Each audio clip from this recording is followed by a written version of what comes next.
বছরখানেক আগেও যেখানে ছিল কোলাহল, সেখানে আজ ক্ষতবিক্ষত লাশ আর ধ্বংসস্তূপ।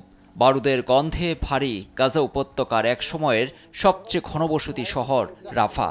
বিশ্ববাসীর আহ্বান উপেক্ষা করে এ শহরে দিনের পর দিন বিমান হামলা চালিয়ে মৃত্যুকূপে ঠেলে দিয়েছে ইসরায়েলি বাহিনী।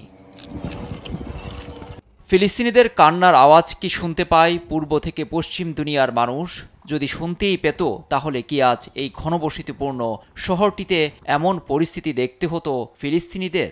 রাফা প্রসঙ্গে স্থানীয় কর্তৃপক্ষের বরাতে রোববার তুর্কি ভিত্তিক সংবাদ মাধ্যম আনাদোলু এজেন্সির প্রতিবেদনে এসেছে, 2023 থেকে চলা ইসরায়েলের ত্রিমুখী অভিযানে ইতিমধ্যে রাফার 90% বেসামরিক অবকাঠামো গুঁড়িয়ে দেয়া হয়েছে।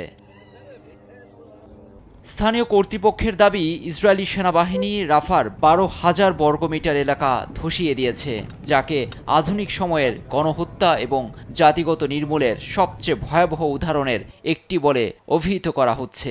সেখানকার 85% পয় নিষ্কাশন ব্যবস্থা ধ্বংসের ফলে ছড়িয়ে পড়ছে রোগবালাই। এছাড়াও শহরটির 12টি চিকিৎসা কেন্দ্র এবং 8টি শিক্ষা প্রতিষ্ঠান বন্ধ।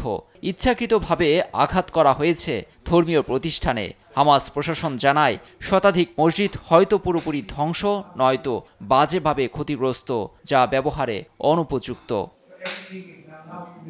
60 বর্গ কিলোমিটার রাফায় যুদ্ধ শুরুর আগে বসবাস ছিল 3 লাখ ফিলিস্তিনির, যা গাজা উপত্যকার জনসংখ্যার 16%। হামলায় এখানকার 320 কিলোমিটার সড়ক ক্ষতিগ্রস্ত হওয়ায় সব মিলিয়ে এ শহরটিতে কোনোভাবেই বসবাস উপযুক্ত নেই আর বলছে বাসিন্দারাই।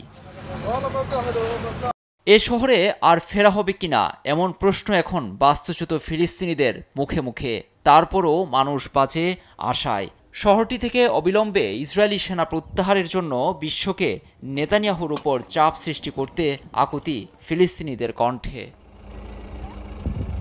লুৎফর কবির, নিউজ ডেস্ক, দেশ টিভি।